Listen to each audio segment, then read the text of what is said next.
Yo, not too bad. I am. Hold on a second. The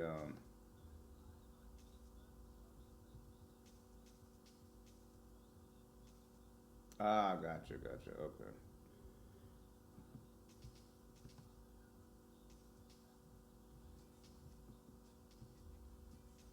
Gotcha, gotcha.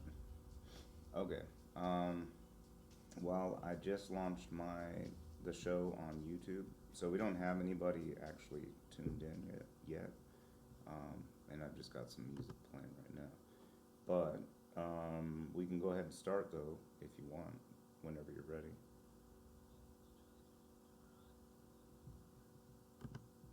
Um, yeah,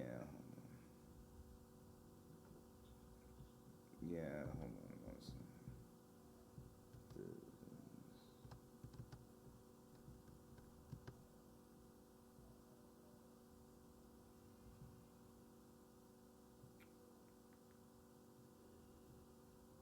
Hmm.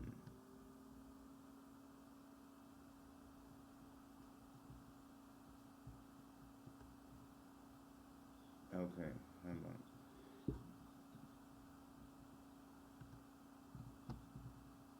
Yeah, well, part of it was because yeah,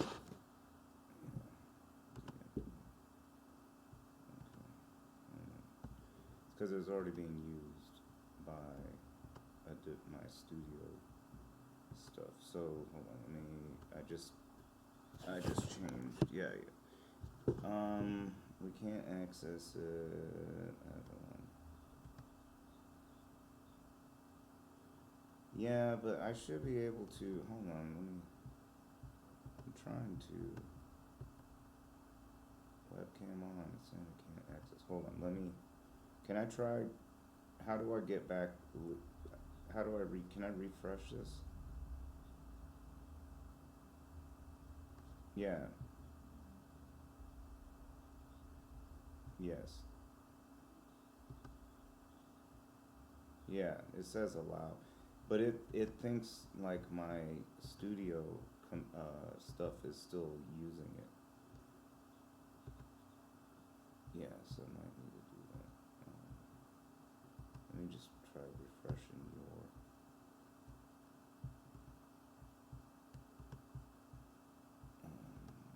Refresh this.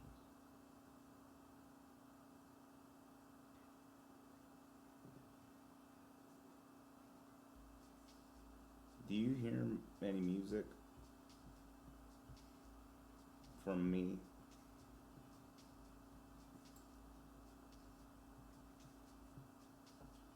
I don't know. Am I on still? Oh, here. No.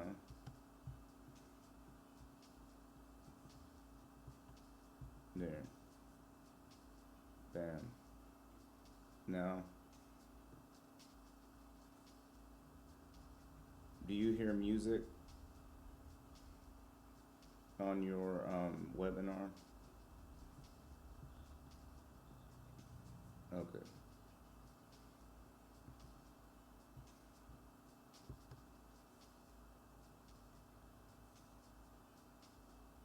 Okay, now do you hear music? Or you might be getting, okay, so it might, but you, okay. So if I, hold on.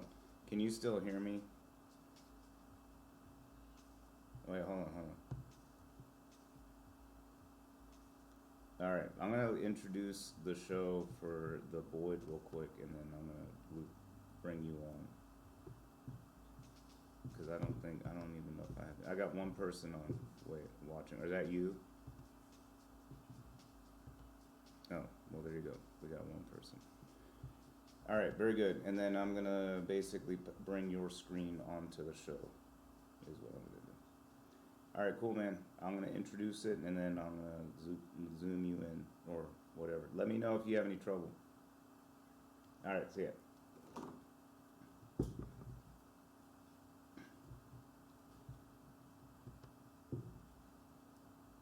Yo, yo, yo, what is up? It is another episode of The Boyd, another Tuesday. Yes, sort of starting a little bit late, 9:08.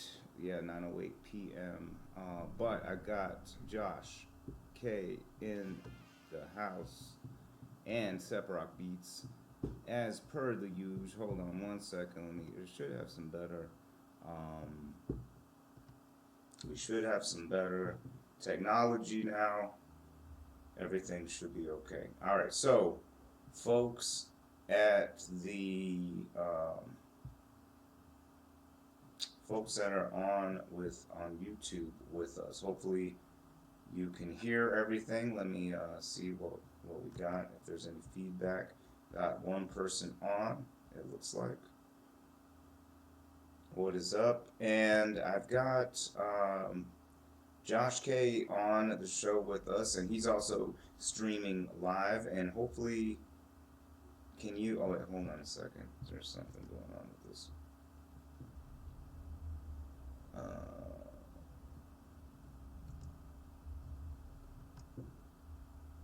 All right, can you hear me, Josh? I think I can hear your audio. All right, there we go. What is up, sir? Thank you for jumping on. And let me hold on. Let me get your. Let's have the folks be able to see you here a little bit. We will say desktop. And you're gonna go here. So I'm gonna try to loop you in. So I know that you wanted to talk about. You wanted to talk about COVID-19 and sort of looking at, I mean, not per se the positive side of things, but sort of like some potential positive outcomes from the situation. Am I right in saying something like that? Why don't you go ahead and tell us?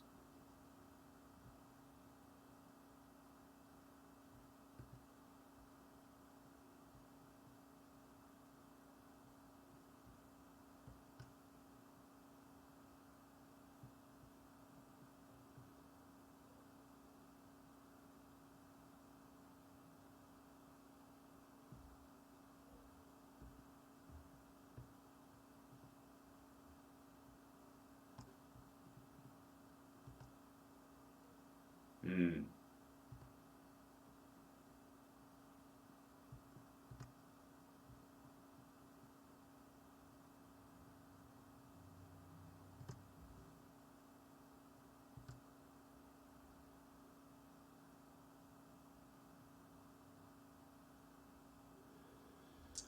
Well, I mean, there's quite a bit going on with the, like, how, I guess during a time where a lot of folks are trying to figure out how to do that. How do you,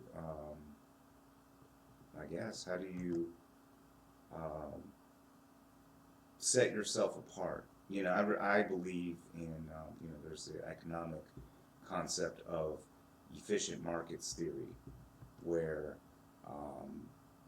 information is known and people are able to, and people efficiently act on that information. Hold on a second. So, while everybody's trying to figure out what to do take advantage of it? How do you try? Like, how would you, mm, I guess, navigate through something like that?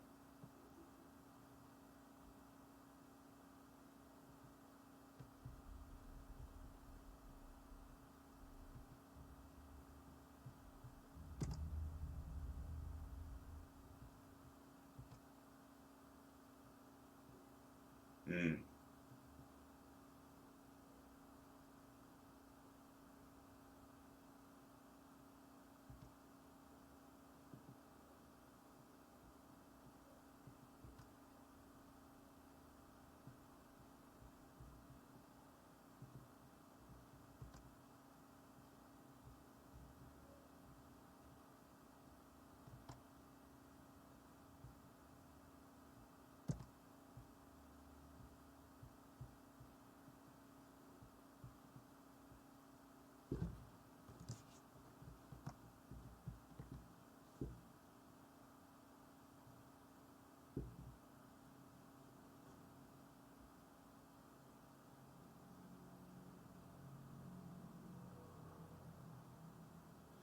Well, with a lot of folks, getting laid off and things like that, people looking for jobs, the job market getting sort of weird.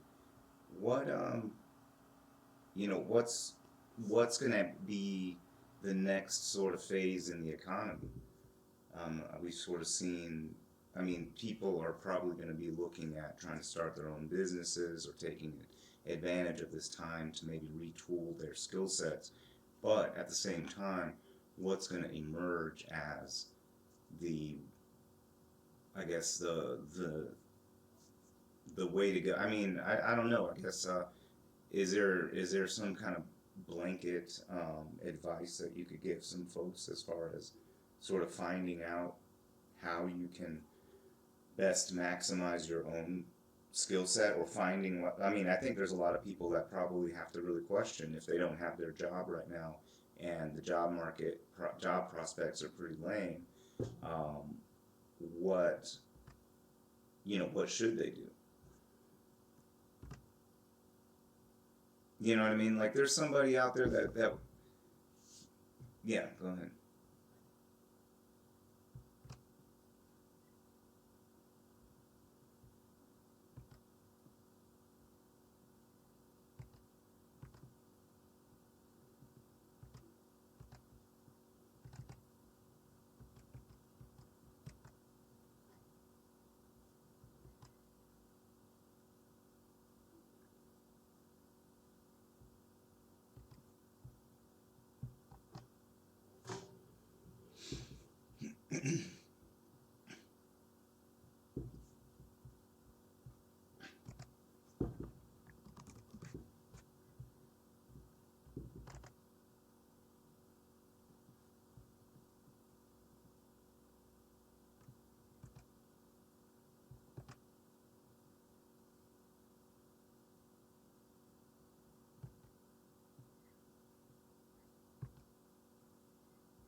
Well, do you think that, I mean, as more and more people take that advice, going back to efficient markets theory, they, as more and more people start mowing lawns and washing dishes, the amount that people are willing to pay for those people mowing lawns and washing dishes becomes lower and lower.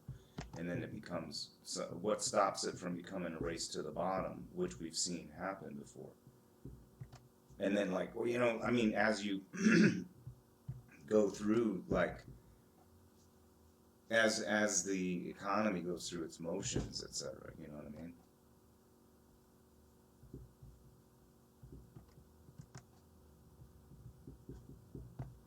I'm sorry, Josh. I'm having a hard time getting. I'm trying to.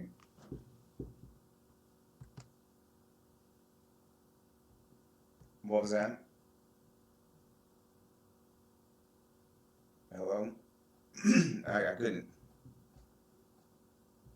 A race to the bottom in that if sorry, hold on.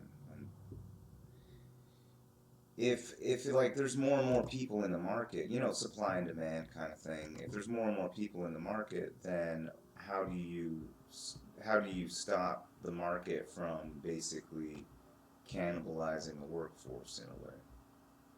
You know what I mean? So, as more and more people start, not even workforce, I guess even the freelancers, it's like a million people can, it's like Fiverr's only five, or because, and you're talking about sort of expensive type stuff, and people are, doing $5 for that, and it's like it becomes a sort of race to the bottom in a way, you know what I mean?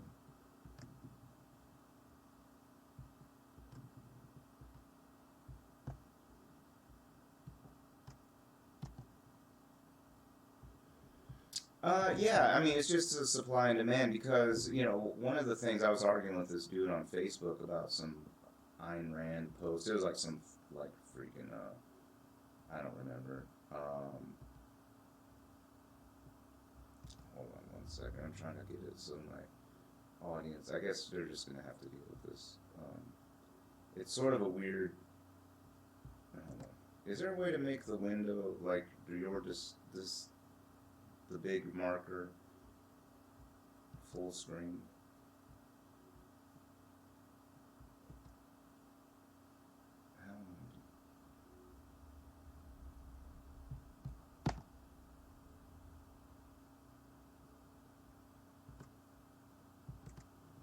Okay. Like I want it to take up the whole thing, the whole window. Will it do that? It might not do that. Maybe. Oh god. Oh no. I don't know what I'm doing. Okay. Never mind. Okay. I'm just gonna leave it like that, and I'm gonna bring my people. Oh, whoops. Yeah. So I wanted to bring your camera on, but it's like I don't know how to do this yet, man. Why is it gotta be like that? Yeah, I don't know how to work this studio program yet. But I'm getting there. It's getting there. It's getting better. Oh, I'm getting some progress here. Sorry. Alright, here we go. There. I think that works out for now. Alright, so folks on YouTube, hopefully we've got the live chat going. We've got one person on, so it must be a super fan. But no chats going on right now. And oh geez, I forgot that this is what's going on. Let's go back.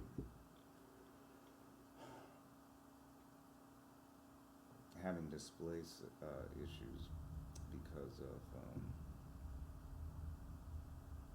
this technology. I'm using a new laptop, and I should have done more prep, but man, this the long days are screwing with me.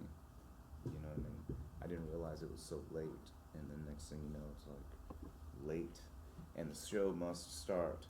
But anyway, I was arguing with this dude on YouTube, and I get into these pretty heated arguments because I get real snarky. Because as soon as someone gets snarky with me, I get super snark back on YouTube. I'm like a different persona. Like in my like unless I'm really hungry or something, right? Like in a live setting like this, I usually won't get too snarky and crazy, maybe a little bit. But I'm really whoops, I'm trying to adjust this camera. But I'm really trying to um, work on dialogue. You know what I mean? But online, sometimes I just get sort of pissed off that I have to write a lot and I have to like explain stuff that should be I feel is sort of obvious, but is like not obvious. But sometimes I lose my patience. Anyway, so I'm arguing with this dude on YouTube, and we're talking about this Ayn Rand video, and we get into just discussing the how Mm-hmm. labor and capital relations work, and et cetera. And my contention is, especially like we're sort of illustrating this now, is that we have to live within the system where we have this sort of rat race for cash. And it's not necessarily a natural system. So some of us maybe are more accustomed to navigating that system than others. And so I think there's some component of our society that thinks that the system as it is sort of an evolutionary step, in that, I mean, the implications really, if you take it to its logical conclusion, is that if you can't make it in the system, then that means this is Darwinian evolution in motion. What are your thoughts about that kind of thing? It's like, hey, if you can't survive in this world, of getting enough cash to survive, then hey, eventually you'll be culled from the workforce, and wages will go up when enough of you either die or something. I don't know. They never go that far. They just say the invisible hand of the market will somehow jump in. But I mean, I don't think most of these guys have ever read Capital by Karl Marx, or even The Wealth of Nations by Adam Smith, for that matter. Because even Adam Smith talks about some of these things that I bring up. The fact that workers don't have a choice. Like, if I had a choice to either jump into this rat race, like for instance, if I were to the whole rug were to pull out from under me, and I found myself with pretty much no family, no help, no nothing, I would love the chance to put my name in a lottery, and have like have be able to live on some fertile land with a shelter or something. You know what I mean? And Yeah. that See, this is is, my answer. yeah. This book, A Whole New Mind, Why Right Brainers Will Rule the Future by Daniel Pink. Um, Well, the well, reason tell why us that's about my it. answer Yeah. is because what what he says is that we have already been outsourcing left brain jobs overseas. Okay. So, but coming up with the ideas are the hard part. So they're saying that creative people are going to be ruling the future Mm. because the people who implement the ideas are more left brain than right brain. So, like for example, if I want to hire an engineer in America versus an engineer overseas, the biggest um, bridge that we need to build is language. Okay. However, over overseas, you pay Well, someone but a lot less than you have to here in but America for the same. don't they bridge that though, for market pressures to gain access to our market?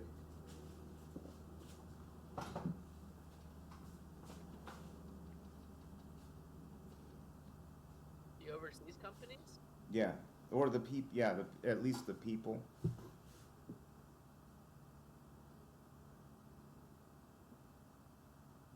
You know what I mean? Um, really, I don't know. I don't know if I have an answer for that. All right, hold on one second. I think it's just companies. Like if I was to start a company tomorrow, I'm going to try and keep my costs low so that I can squeeze every dollar I can into the business to survive and to attempt to support myself. People get mad when corporations do that and send jobs from America to overseas, which is helping those countries progress and helping their middle class, and it's phasing people out, which I believe answers your question about, you know, progressing and always learning. Otherwise, you'll find yourself in a world that you don't understand, like people who don't know how to use a computer or a smartphone. Sure. Sure. Okay, I think I that's get where maybe the okay boomer came from. the what? The okay boomer reference. What about it? Oh, because they're not able to use a computer or whatever. Well, I think there's more Hmm. to it than that. I think it's because I think the main part of how OK Boomer really became a thing was because um, there is a level of what's the word, obliviousness that comes with boomerism. I feel like a lot of boomer Hmm. culture is very self-serving and very self-absorbed. They now, not to say they don't do stuff for their kids or their family or that kind of stuff. So it's like martyrdom of the self for their family kind of thing, but it's very alienated from general society. You know what I mean? It was sort of like boomers became the antithesis of the hippie.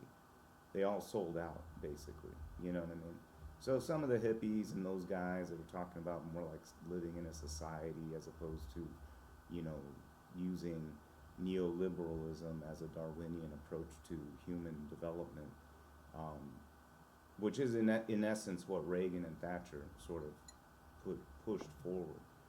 The markets can apply to everything, even though the markets aren't. It's not a. It's a captive market. You know, there's only so many things you can do for cash. It's not like you can just go live off the land and say, fuck it, I'm tired of doing gig jobs. I'll just go till the field and live off some potatoes and onions and shit, and then I'll cobble shoes on my spare time. And then maybe work out a contract where you have to serve, you know, one weekend a month, almost like the National Guard, and you can choose what kind of government job you want to do. Army Corps of Engineers, or you want to go to the actual Army, or do you want to do some kind of administrative work, you know, seasonal work for voter stuff. You know, there's things that people could be doing that live off the commons that sort of return back any kind of like whatever their tribute would have been for taxation or something in their own labor and like sort of like being in the military. You know what I mean? And if that kind of option was available, then I think we could have a much more uh, quote unquote free and less captive labor society. So even but because the thing is, even if you try to change your mindset, it's efficient markets theory. I mean, eventually, there's a bunch of people with ideas, and ideas are a dime a dozen. There's fiver for ideas. You see what I mean? So it doesn't almost doesn't matter. There's anything can be co-opted by the market. Now I'm not against the market per se. I'm just saying that there's a fundamental problem in society. Like instead of looking at the solution to how to game around the fact that people have outsourced jobs, um, which in essence outsourced regulatory demand, right? It pushed away the labor, um, what's it called? The labor promise that we made to our laborers here, that we wouldn't put them under dangerous conditions, and that their children wouldn't be working and things like that. You're not allowed to get raped at work or whatever stuff like that. And we said, okay, no, we will export our jobs to a place that doesn't have these regulations, right? So we export that kind of abuse Right. to another place. So why, we have ability to sanction, we have ability to decide who we want to do business with, but instead of doing it with that regard, which would help actually the whole system in general, it would help a worldwide system. Instead of doing that, we do what we can to appease capital, and that is just an accepted mode of operation. You know what I'm saying? I think that's where this whole pandemic is revealing some things. Now, not to say that there's not opportunity to make some money in this time, because as stuff's swirling, those who can figure that out and are clever enough to act quickly before the efficient market sets in, really can corner the market. But there's a lot of folks that, they think they got good ideas, and man, there's only so many times they could pull the trigger before they just run out of resources, and they just have to go find a job. And what happens to those people? When pay is inversely proportionate to your desperation, what ends up happening to people as they become more and more desperate, as less and less jobs are hiring, and automation sets in, and all of these contradictions that were illustrated in 1776 with Adam Smith are actually coming home to roost now. And we were told to ignore them all back in the 80s, and Milton Friedman told us to ignore it all, and about how the freedom of this system will lift all boats. And at the end of the day, how far are we from going back to the early 1900s again if we had zero regulation and we have enough desperation? You know what I mean? I don't want to sound like a pessimist, but I'm just, we're living in a historic time. We have to look at it. I'm looking at things in a macro historic sense. You know what I mean?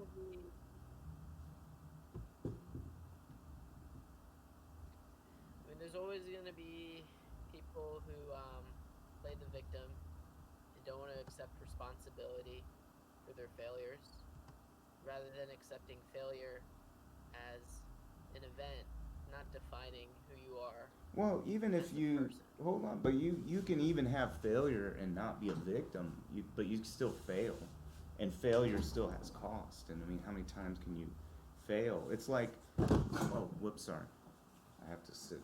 Oh, this is the worst chair. Remember how uncomfortable these chairs are? Oh my God, my back. What was I saying? Oh, the man, I forgot what I was saying. Oh yeah, how many times can you fail? Yes, it's like this. It's like the cheetah. The cheetah can only run so many times and try to chase after the antelope before, if it fails too many times, it dies. It just runs out of energy. It's the same with, how many times can you fail? Even if you learn from your failure, if you only get one business loan and you can't get another business loan,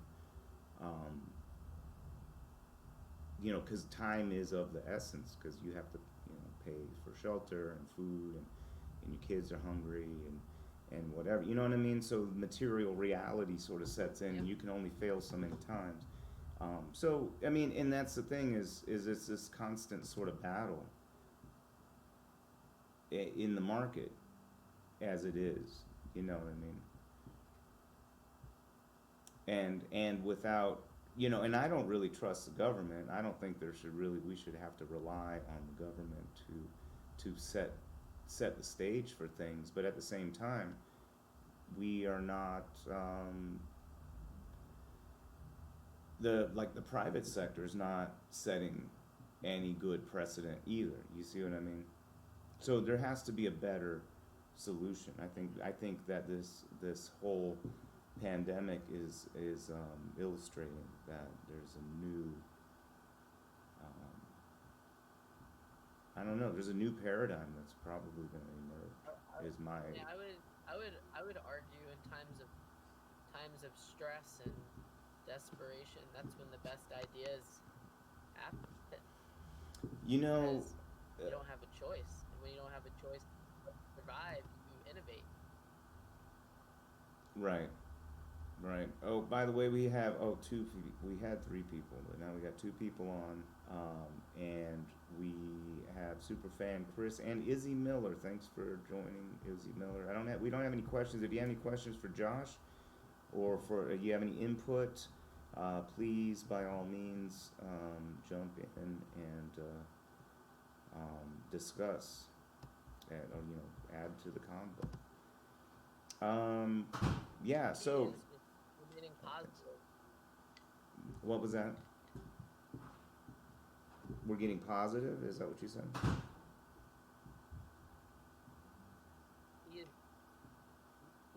remaining positive through this entire process. I mean, Oh yeah, it I came think down to it, you gotta, and I really needed money. I mean, I would sell my house, sell my cars, as I would, you know, do whatever it took. right, right. I mean, yeah, that's definitely, there's a chance that you're gonna go through some pretty massive pain, etc. I mean, but let's say even then you've done all of those things. You've sold everything. You jumped onto this dream of something, some idea that you came up with, and then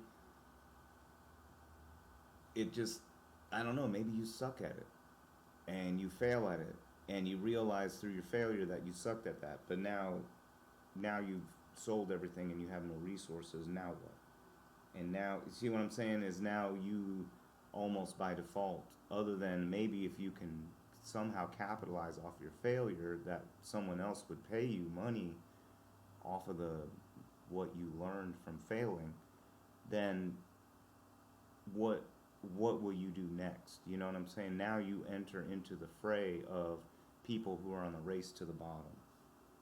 You know what I mean? So I get what you mean about doing your own thing and having the idea and taking the entrepreneurship and all of that stuff. But we have to look at how many of those people actually make it out of that. And then even if a bunch of people made it, the market is efficient.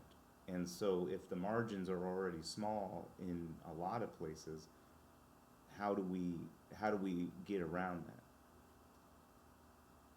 You know, I think that's where I think there's a fundamental issue that's coming in. If we look at it historically over all, you know, the hundreds of years that we've been a nation and been doing capitalism and stuff, um, this cycle has happened over and over again. You know, government intervention now has created OSHA and some other labor rules and this and that and whatever, this sort of framework that we're sort of used to now. But as some of these erode because of politicians and various things, as they start to erode, what stops us from going back to that sort of neo neo feudalism where we don't have, maybe we don't have dukes and lords with serfs anymore, but now we have the Rockefellers all over again. We have monopoly capitalists, the Bezos of our day now. You know, we have the new Carnegies and whatnots. You know, Mr. Dime.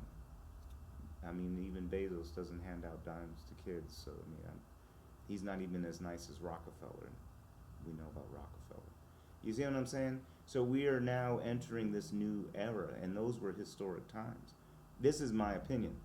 I don't know. I'm hoping it's not, but that the only thing that I believe, the only thing is that's gonna pull us through is somehow that love becomes the predominant spiritual force in our nation, which I doubt.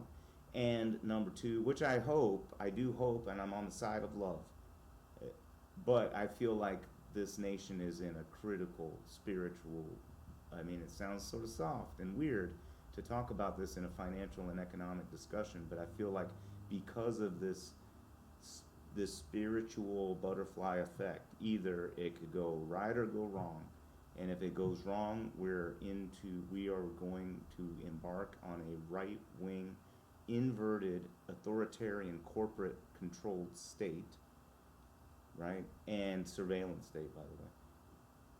Or we emerge out of this somehow with our eyes sort of degoused and we see things more clearly, that we need a new structure to society, sort of a new way of relating to resources on the planet. You know what I mean? And I think that's gonna. I mean, we're on the verge of that. Like when I was in high school, I sort of lamented all of the problems of the world in the '90s. It seemed like all the problems of the world were sort of done with, and now it seems like everything's gonna be. I mean, there's a potential that it could be all crashing down, and the only thing that will stop it from crashing down is leadership. You know, real leadership and unification as a country. Now, do you honestly believe in our leadership and the unification of our country? Or do you believe that that even matters in the grand scheme of things? I think what's more important is people should have their own beliefs, but we need to do a better job of understanding why people believe what they believe. Yeah. Well, what do you think that is? How do we get that understanding?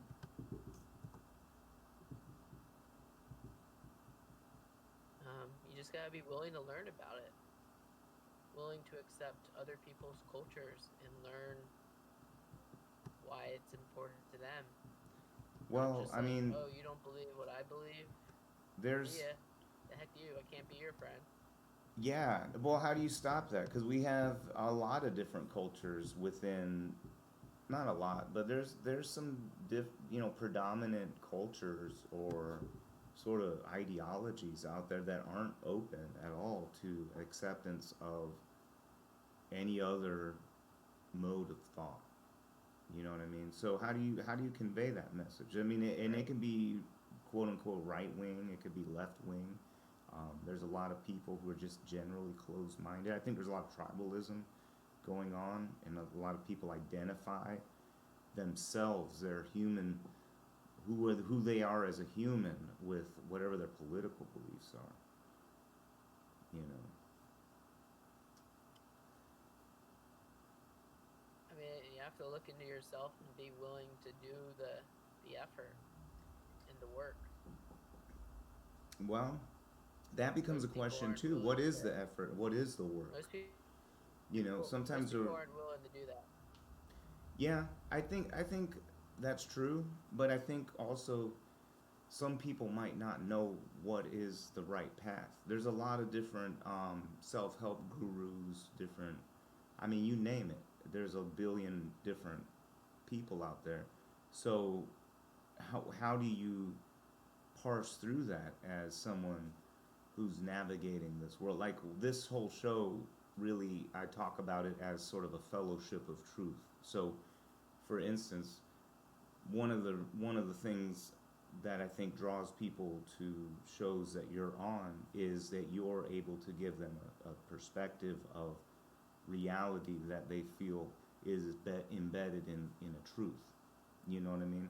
So that being said, like how do people sort of parse through? What are some guidelines, or how do you parse through what kind of advice to take versus what's crap out there? Um, One of my favorite is this is why Nike is so good. They have like the best tagline. Oh, yeah, their tagline. Just Right. just do it. Like you want something, just do it. There's no trying, only doing. Like when someone says, I'm trying to do this, I'm trying to do that. I mean, just say, hey, I'm going to do this. Either you're doing it or you're not. There's no trying. Like do it, fail. But yeah, but again, Not sometimes when people try it, I think they just need guidance too. Like, how many people? I mean, surely you've known some people out there that, even if you almost like told them what to do, they probably should not be trusted running a business, or even if I mean, it's somehow. like when you tell your kids don't do that, and then they're gonna just go ahead and do it. Right, there's people like that, and it's almost like they are better off finding a sort of a pre-made thing that they can do to contribute somehow, some way to something that you know that they can accomplish. And I feel like that is something that has been utilized to build humanity to where it is now. Technology and machinery and all of those things have been sort of built on the backs of people just like that, who are hard workers, but maybe you're right, they don't come up with the ideas. But at the same time, you know, their fate relegated to? You know. Well, we do have actually a question here too. Izzy Miller says, "What is the new paradigm that you speak of? It seems to me that if you can't come up with a good enough idea to solve problems in the market yourself and own the company yourself, someone else that is smarter or more resourceful will, and maybe there will be room to help that person or company innovate and solve the problems for a wage to live."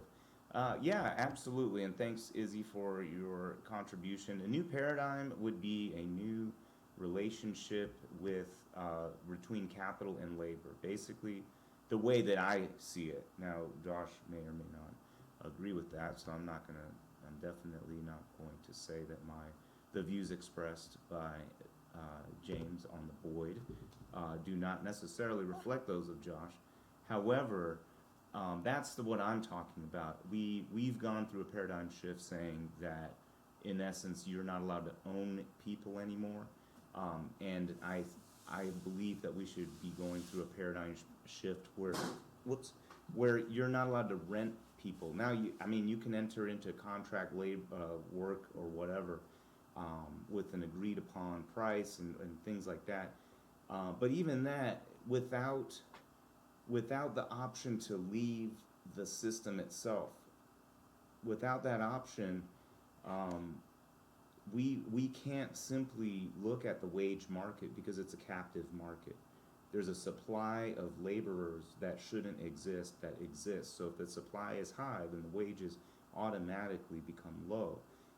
And so any wage that is agreed upon is done in that sense. Because if we think about it, when we say, like, okay, I don't want to play this game anymore, I don't want to get gig work. Josh, I hear what you're saying. I love what you're saying. I don't have any ideas. I suck at ideas. But you know what I'm good at? I'm good at tilling the dang field. I'm good at killing rabbits. I'm good at coming up with, wildlife-based recipes, and I can tan my own leather, and I know how to work on machinery, and I can install solar panels, and I can help my neighbors build a house. And I would love to just escape this whole system and leave. Now, there's a lot of people that would say, hell no. But I was arguing today on YouTube where someone was arguing that the value of labor without capital and the means to produce is worthless. And I said, no, sorry, excuse me, the value of labor is survival, the ability to survive on this planet, which has been taken away because we have no choice but to live in the system. And if you think about the system, where did the system come from? Where did the people that own the property that's in the system get the property? When they all started playing Monopoly, when did exactly who got to be on the board and when?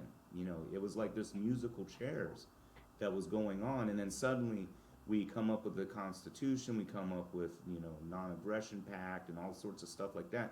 And now there's no musical chairs boogaloo where you can just you and your homies can go grab your rifles, and next thing you know, you took old man Carter's land.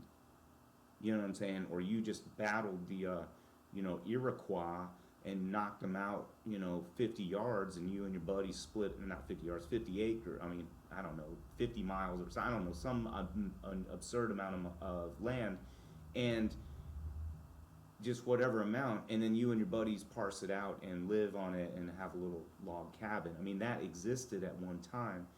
If we go back far enough, how did, someone would say, well, you could buy a piece of land, you can buy this property, but if you go far enough back, how did that property first get acquired? And that game stopped. Now, what if some people aren't good at the getting money game, but they're good at the wrangling up their buddies and taking your shit game? We've decided that paradigm is not one we live in. Okay, great. But at the same time, we can't say that this singular paradigm is 100% natural or 100% the right paradigm either. You see what I mean? Because at this point, some people would die on the streets because they don't have any money, whereas if we were in a different world, they would just take your shit and not die. But some people have a monopoly on violence, i.e. the state. And so if you're able to buy the state, or you're rich enough to be protected by the state, then of course you don't have to even protect your own shit. You can sit on your ass and do nothing and die an old person and hand it off to your kids, who get to just live off of it, if they wanted to. You see what I mean? And that could be handed down, or they could pay somebody to manage the assets into perpetuity, etc. I mean, that's the system that we live in, which isn't necessarily in step with our human evolution on this planet. You see what I mean? So that's what I'm talking about with a paradigm shift and things like that. But that's how sort of, now those are some big things, but I'm saying, Josh, is why I'm bringing it up. And I know this sort of idea of, well, I'm not going to think too big about too many things that I don't have control of. But the thing is, I believe we are approaching major system collapse. And it'll be a point where, like during the Depression, there were people that were able to come out okay and do better and actually use it as a sort of reset button to get themselves ahead. But at the same time, the Depression was a fucking bitch, you know what I mean? At least according to the history books. So there are economists, of course, every economist has some stupid theory of their own, but looking at how the economy has been sort of quote unquote paused, and all of what's happening now, the ramifications of what might be happening with the pandemic and the response therein could lead into literally another type of another depression, but in a modern era. So what does that even look like? I don't know, but there's a possibility of that, unless leadership and unification of the country happens, I believe. What are your thoughts, Josh? Yeah, I'm thinking, James, we're not going down a road of something from the early 1900s. I feel like once we got a grasp on this and we can keep people at home and quarantined, this will be one of those things you may see on like VH1 in 10 or 20 years. Say, oh, remember the coronavirus pandemic? I It just hope comes so. down to not having people living on top of each other, not being in people's personal space, being clean, and not doing things that a lot of people just go to the bathroom, don't wash their hands, and things like that. Sure. Well, but some of those things that you're talking about sort of go against the paradigms of capitalism that we live in now. Because, for instance, as rent and mortgages and those types of things go up in cost, and inflation starts to go up, and in fact, if the dollar somehow crashes at some point, I mean, these are some crazy things that could happen depending on what happens. I mean, I'm a firm believer in chaos theory and the butterfly effect, that one little thing could turn into something big, and I don't know how to predict that. And chaos almost ensures that we can't fully predict it. But at the same time, there are sort of seeds that have been planted that, if you look in history, we, if you believe that there is nothing new under the sun, then there are seeds that have been planted under the sun that have already grown into trees that we recognize. It's like we see acorns, and if we plant an acorn, we know that it will grow into an oak tree. And so I notice that some acorns are being planted. To me, it seems like acorns. Now, other people think it's a different kind of tree, right? And they can say that, but at the end of the day, we will see what emerges from the ground as things unfold. But I wonder though, if there's no, what is the solution? What solution is our leadership coming up with to help all of these millions, literally millions of people per week that are filing unemployment? What are they going to do for food and those kinds of things? How long is it going to be till there's looting and shit like that starts happening? And next thing you know, National Guard is in major cities, and there's major lockdowns and blah blah blah, and it's stupid.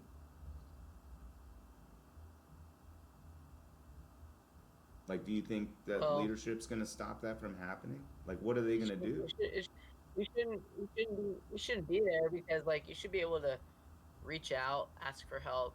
There's food Well, pantries. there's a I mean, pretty big you can go there's on a social media and start a GoFundMe or post a video. yeah, Um, but as more and more people I do that, think it becomes again an efficient market. The more people that are asking for help, the less people are really able to help all those people, and then it becomes this sort of even bigger uphill battle. And what if you suck at marketing in your GoFundMe? You see what I mean? And you are banking on this idea that love is prevailing in a further and further alienated culture. You see what I'm saying? So I mean, I hope you're right. I would love that you're right, and I believe that the think true I think this human whole nature thing is is is gonna to bring do us that. all closer together. Yeah, yeah, maybe it may bring us all closer together, the the rhetoric of fear and uncertainty and of certain kinds of tribalism will start to pull people apart. It depends, because we see that happening too. I feel like on one hand, we can think positively about how we are going to look at things in our lives and how we work with the Tetris blocks of life that are handed to us. Because if Tetris gives you the wrong block, you can get pissed at Tetris if you want, but what use is it? It's like Moby Dick, getting pissed at nature. You're like, you can't get back at nature, for instance, right? It doesn't care. It's not sentient, and so I feel like it's a similar kind of thing. You know what I mean? That we have to be aware of sort of what's happening, but at the same time, have to we can't get depressed about it, right? Like, for instance, if let's say, for instance, I don't know, worst case scenario, there's massive rioting, starvation in the streets, all this stuff. The government's stumbling over itself with ineptitude. All sides of all leadership are a bunch of idiots, all bought and all corrupted. A kakistocracy of the worst possible people in charge. And let's say it's full system collapse and the military's called in, and now we live under a police and military state, authoritarian state. How many people will accept that? And what if there, like, foments some rebel army starts forming because they want to be against the authoritarian surveillance military state? I mean, I don't know. Crazy stuff like that could happen. What would the economy look like? What would jobs look like? What would the world look like? I think you would it would be crazy. Either And you I join or say you leave. these are crazy things that I'm saying, but these are things that have happened in history. You see what I mean? It's nothing new under the sun. I'm not making up a sci-fi. I'm like this describing events leading to World War One, or events leading to World War Two, or events leading potentially to the Civil War in the United States, things like that. You know what I mean? These are the kind of seeds that are being planted, I think, soon, depending, right? Remember, the depression didn't start the moment the market collapsed. It wasn't until like maybe close to a year after the major collapse. So we'll see, man. I hope you're right. I hope people can come together, and I hope there is a cultural shift. But man, I don't know. I believe at heart people are good. In the nature of people is good. In the nature of people is love, in general. But at the same time, just as the psychopathic, malignant narcissist can't understand what I just said, the person who believes love is the default can't understand the malignant narcissist, psychopath. And unfortunately, if you watch the documentary "I Am Fishhead," which talks about studies that reveal I am uh, fishhead. "I Am Fishhead," it reveals the prevalence of psychopathy in corporate leadership and also government leadership, but leadership in general, hierarchical leadership. How many major leaders are deep on the psychopathic spectrum, um, is sort of the main notion.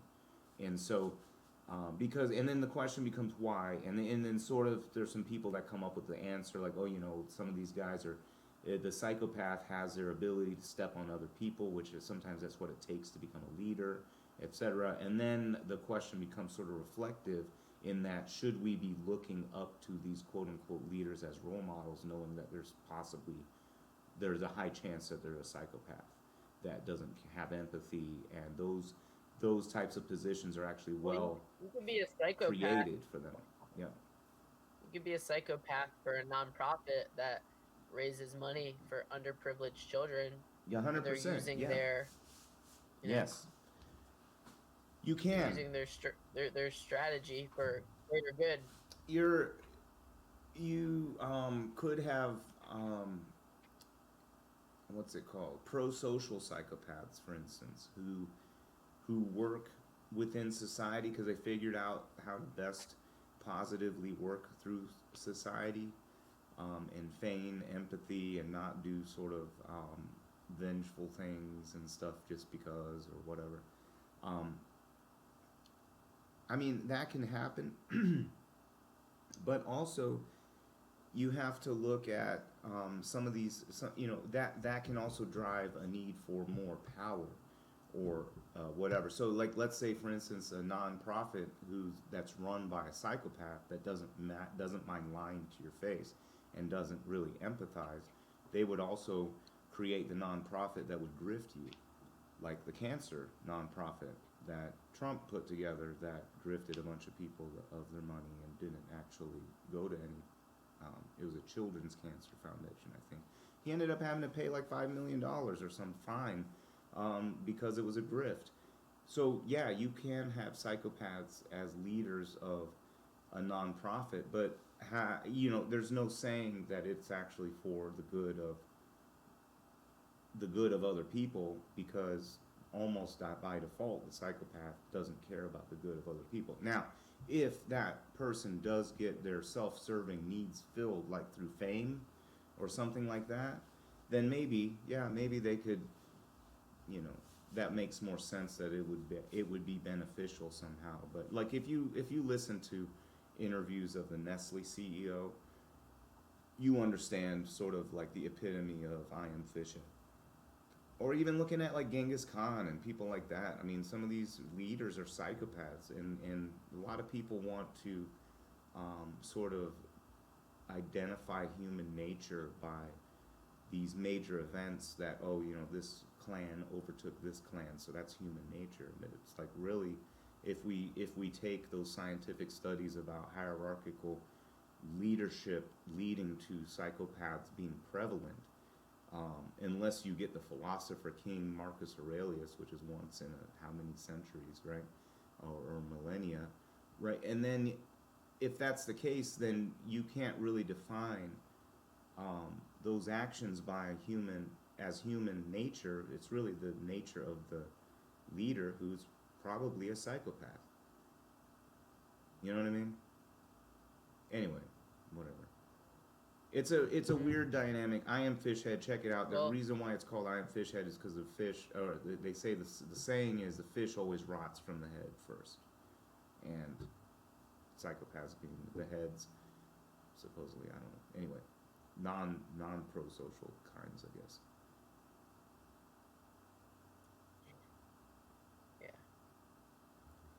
Izzy says, thanks for explaining the new paradigm. What changes would you like to see made in order to restore the values you see necessary? I think, as far as personally, if we had a system where you're not allowed to own people and not allowed to rent people, but people are partners, that's sort of like, I guess you could sum it up that way.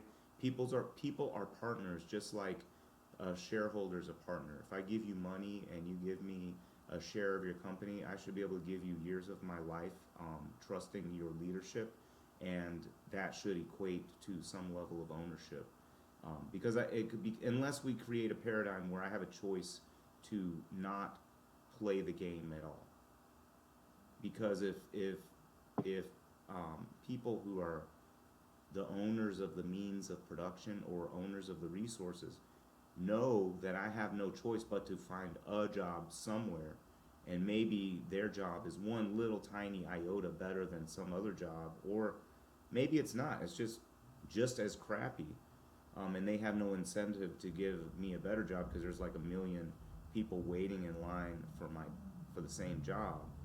um, that paradigm, Oh, for sure. needs to change. Needs to change to some degree, right? Because that's what we're looking at. If we had a situation where people were partners, if I worked for a period of time at a company, then I sort of gain my time back and my opportunity risk back by having shares, meaning I would have dividend income, or I would have capital that I could sell the shares back or sell them on the market and get capital infusion to go start a business or go start that idea that I've been thinking about this whole time or something. You know what I mean? But under the current paradigm, under the rental paradigm, or what Frederick Douglass would deem wage slavery paradigm, you have to find someone to work for who's making money off of you right now. There's no other choice unless you have resources to start your own business. And if it's a business that you don't need resources for and everyone can do it, then everyone's going to do it. And when they do it, then everyone has to share the amount of money or a business in the market. You see what I mean? Until the margins are so low that it's not worth doing anymore. You know what I mean? It's like when you step off the boat in Jamaica and all the kids are trying to sell trinkets. Those are all entrepreneurs, and they all got an idea, and they're all executing their idea. I mean, and that would be the future of all of us executing these ideas in that market, trying to run our own. If the model was everyone just go run their own business. You know what I'm saying? Yeah. Well, we do live in the best country, so we all have an advantage. I agree. I do agree with that. I think that being born in, if you are you found your way to America, or you're born in America, and even as things get really, really shitty, I think there's something somewhere that people can go to, at least to some degree. There's some government entity that will help you. Maybe there's some private entity that may help you, but there there's something around somewhere if you're trying. But there's some people that they lose hope, they get lost in despair.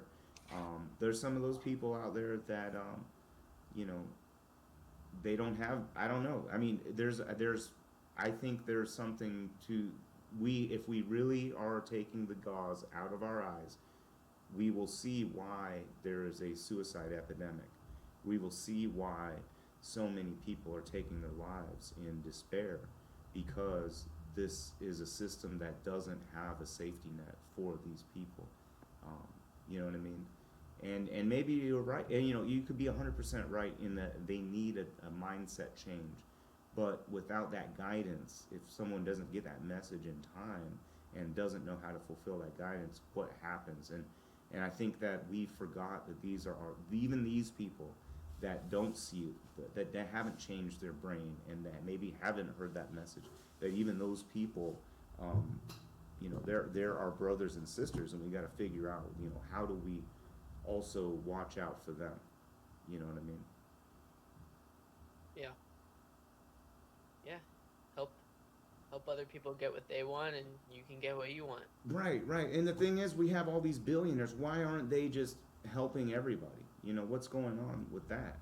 You know what I mean? So it's like we have a system whereby you can use the system, become a billionaire, and then there is no obligation to return back to the society whereby you were able to extract that wealth. You see what I mean? And we're Yeah. Well, seeing the results of the that big right now. companies do and give a lot of people jobs, which is a good thing. Mm, sure, but the thing is, there's no choice but to find a job. They have a captive labor market. So really, at the end of the day, the labor's making them money. Otherwise, they wouldn't take on the labor. You know what I mean? There's an exploitation component to it. You know what I mean?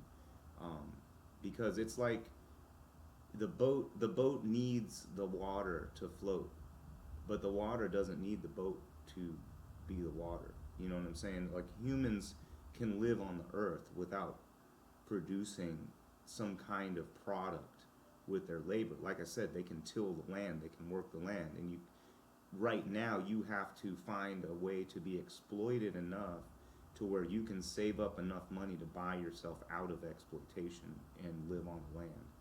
You see what I mean? Because how else are you going to find this land to live on and use your labor to survive on instead of either working for someone else or trying to set up a mechanism in the midst of competition and monopoly.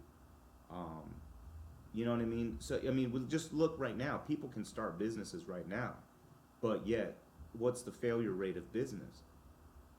And how can we look at that on a mass scale and use that as a solution for the masses? You know what I mean?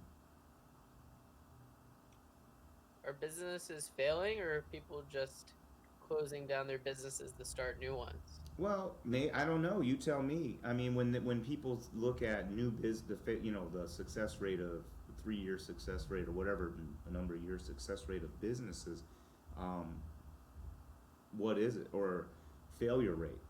You know, either way you want to look at it. I mean, there's different studies, but a lot of them point towards 90% failure rate for new businesses.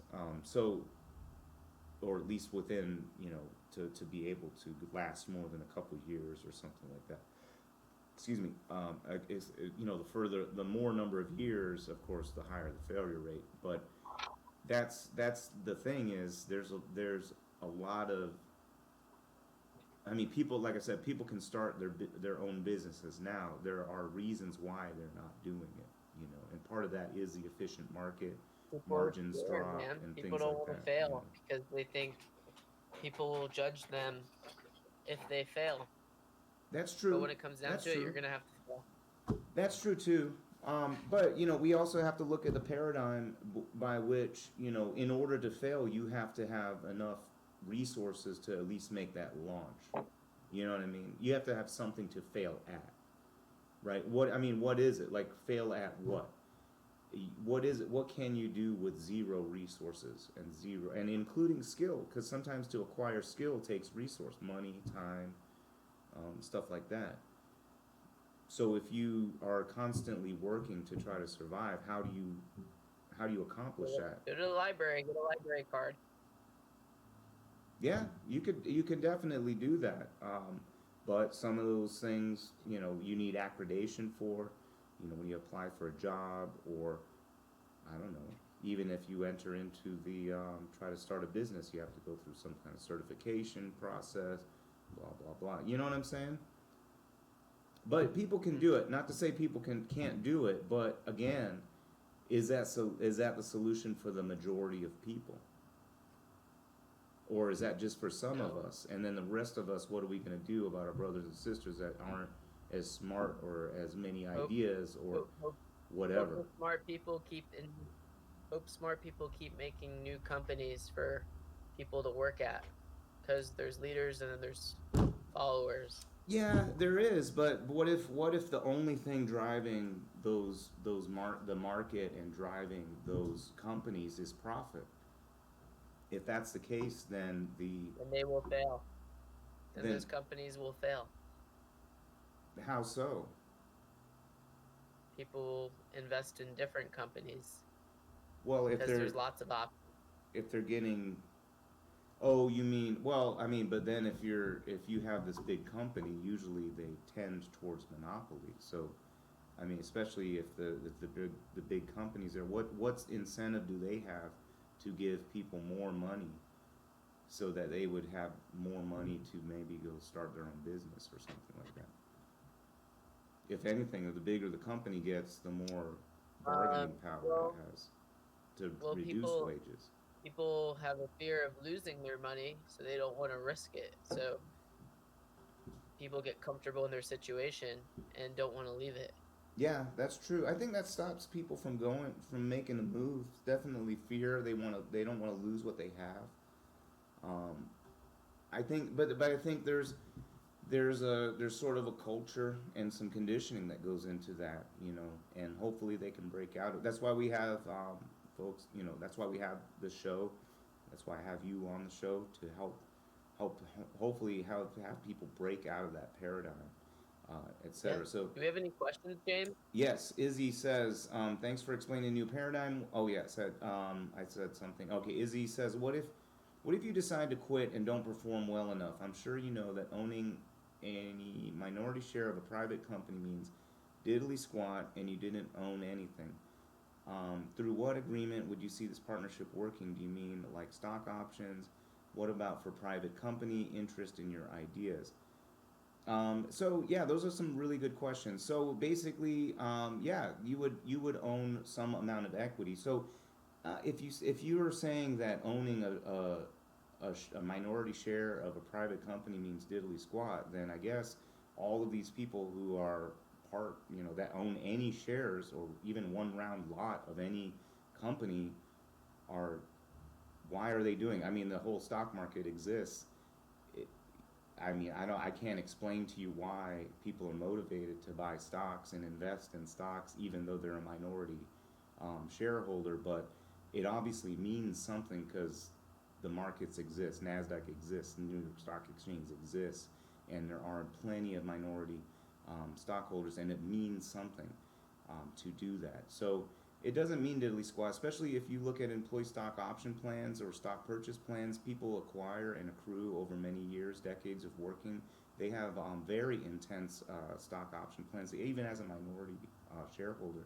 So, yeah, I don't really agree with that, Izzy, but maybe you can explain that further, perhaps. What agreement would you see this partnership working? I mean, it's a cooperative.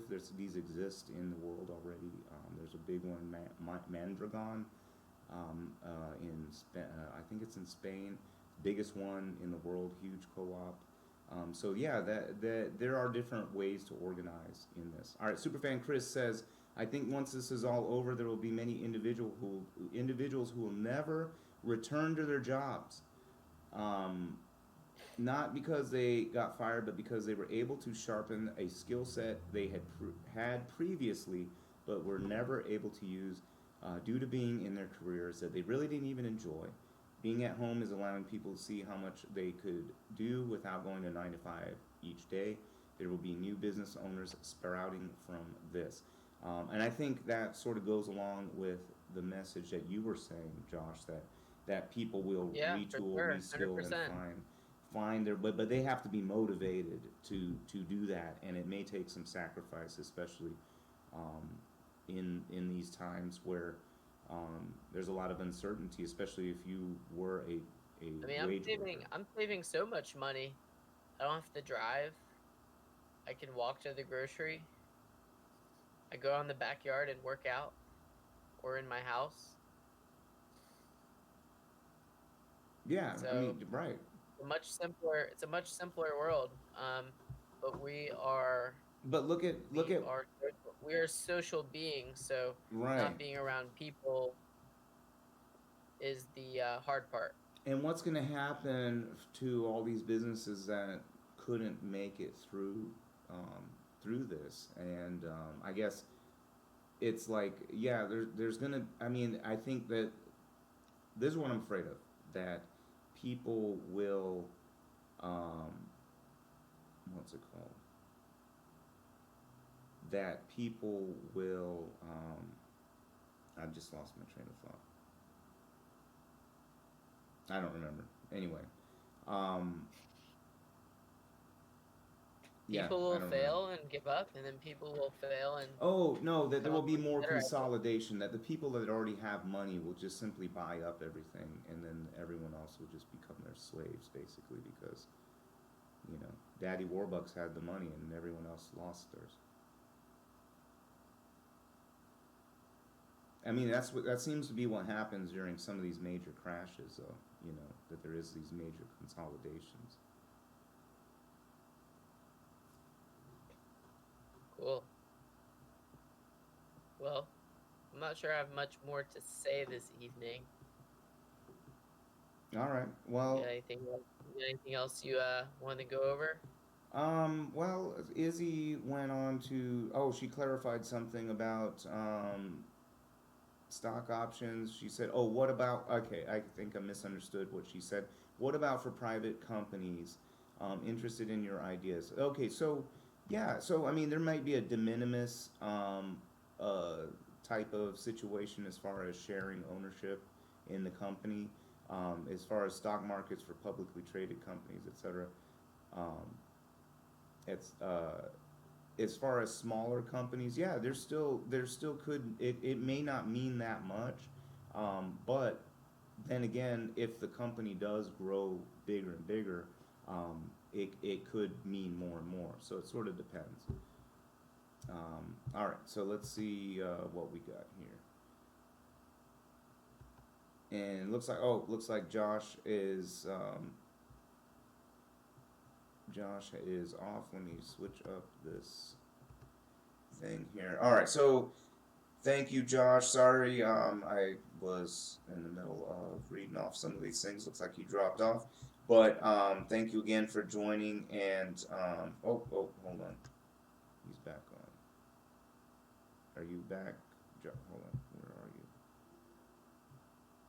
Josh? I think I see your camera. I lost you there for a second. Um, are you still there, Josh? Can you hear me? I don't know if Josh is still on. Can you hear me, Josh? Um,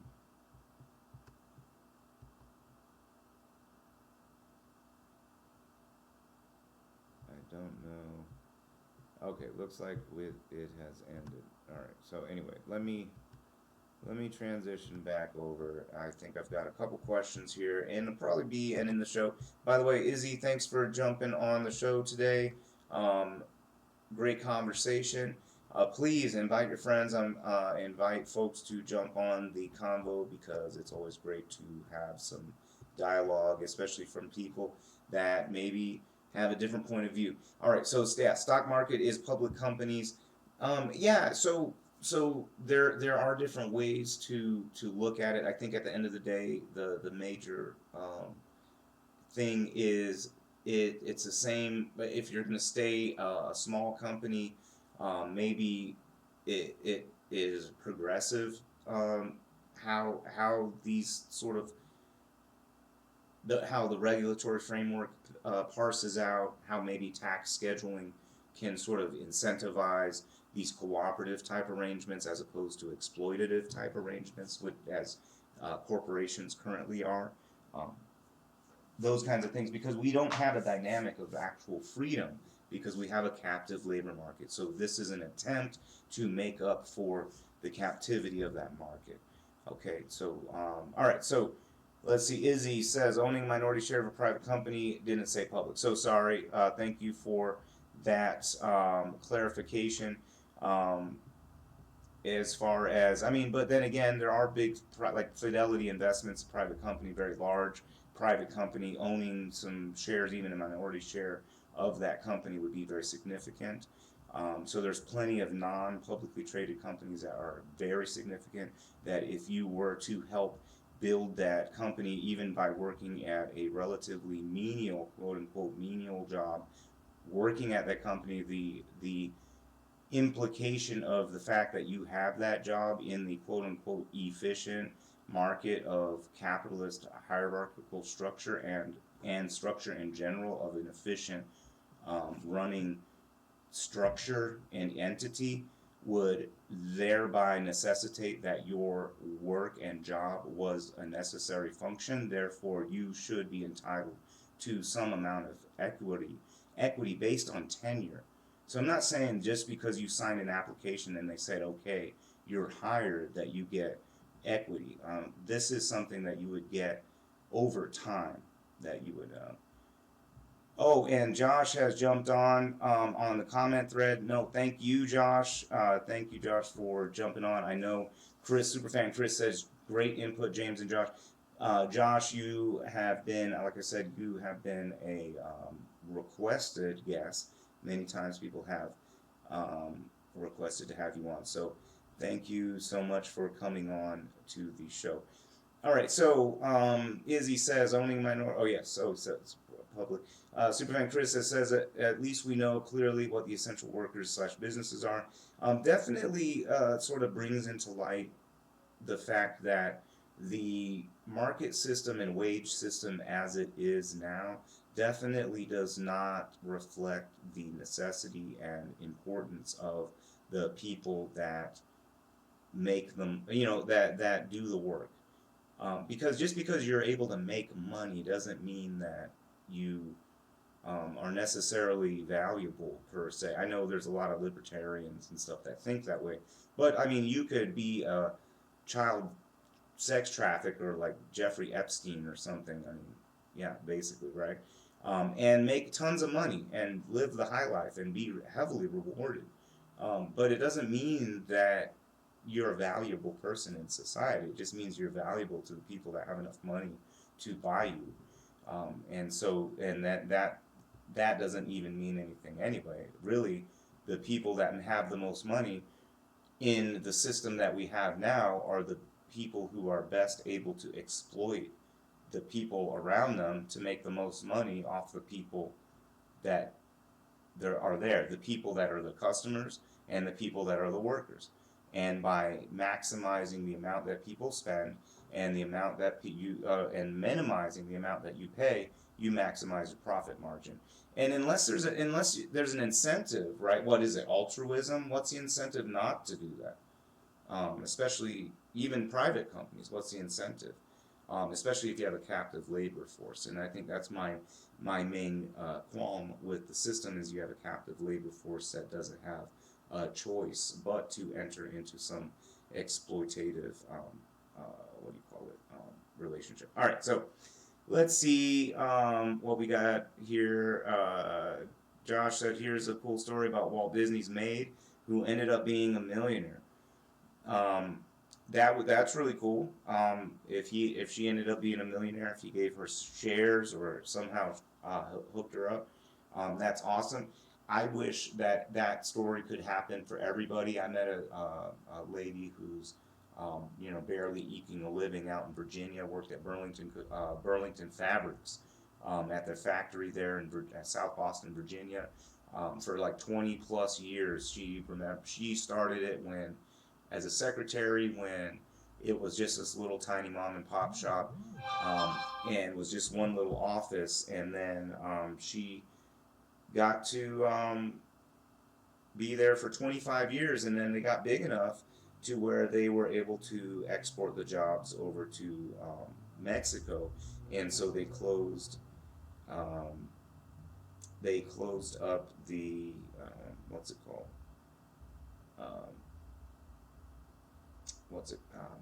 Sorry, I got distracted. Anyway, they closed it up. So, dang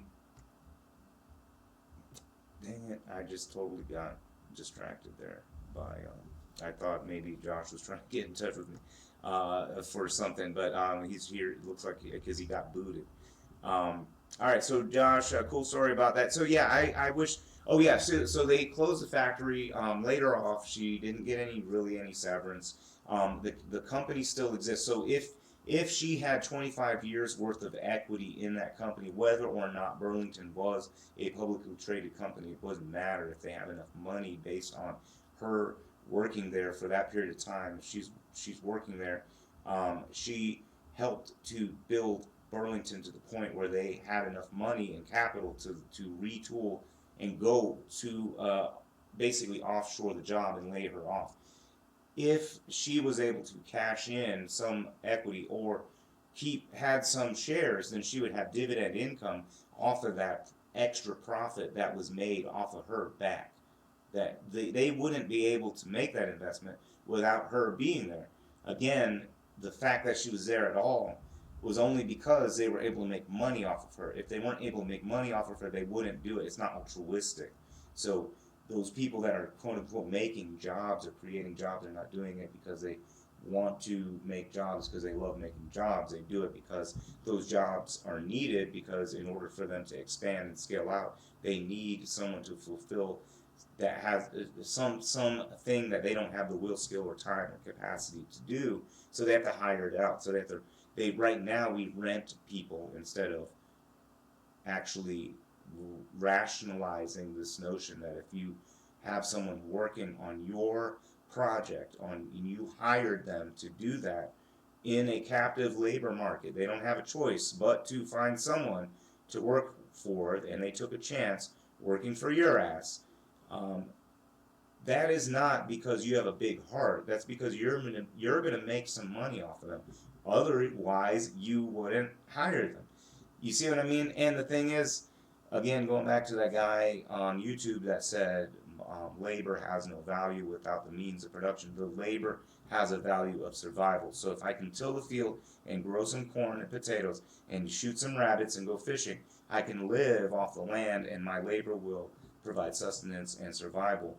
But I don't have the chance. If I try to live off the land right now, I'll be chased off of the land. If it's government land, I'll be chased off by the government. If it's private land, I'll be chased off by private entities, so or the government. So there is no choice but for me to enter exploitation, is my point. And so how do we change that? By providing pathway to equity. Even ownership of a private company would be worth more than no ownership at all. Anyway, that is my point. And so hopefully the guy that I got in an argument with on YouTube tuned in. I told him to tune in. I was hoping he would tune in so we could discuss whatever we were arguing about in more detail, but he did not, I don't think. And unless Izzy Miller is, I don't think so. But Izzy did give some amazing input and was very cordial and very nice, which I don't think that Izzy would be the same. No, I mean the username is different, clearly different. So anyway, I don't know who that was, but or what that other person, if they even tuned in or not. But Izzy, thank you for tuning in. Superfan Chris, of course, as always, thank you for tuning in. Make sure to tell your friends to tune in and subscribe. We have another subscriber, so we're up to 60 subscribers. Spread the word so that we can get a really good dialogue going. Izzy, for instance, a lot of good input there, a lot of good questions, and we need a lot of that kind of stuff. Because I think, not that it's a bad thing per se, but there's hold on. There are it's good to have sort of a conflicting or contrarian point of view, or have some questions from digging down a little deeper, and I think that is really cool. What the heck is going on here? All right, come on. I'm trying to set this up for the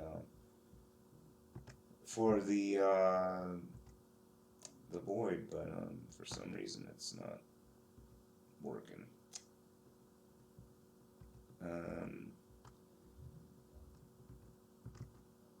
Let's see. All right. So, any other questions? Let's see what we got on the live feed. Got a couple people. Do we even still have a couple people on? Got 2 people watching. What is up? Izzy Miller, hey, I ain't that guy. Yes, Izzy, thank you again so much. I don't know what the person's name is why. But this is you are definitely a different person. But thank you so much for joining, and like I said, spread the word.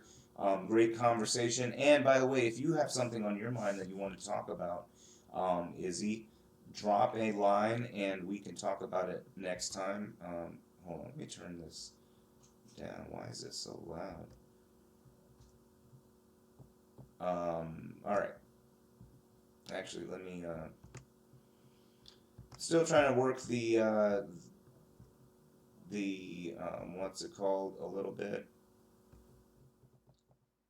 The technology a little bit, but Anyway, there's another episode of The Boyd. Like, subscribe, all of those things.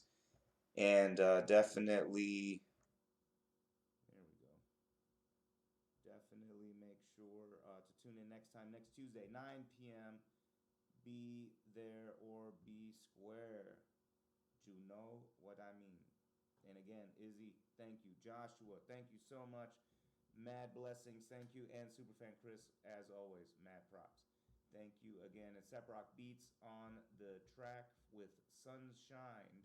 I think I have the wrong link in the description, but Sunshined is the track 222 on Seprock's Bandcamp, which is in the description. And I am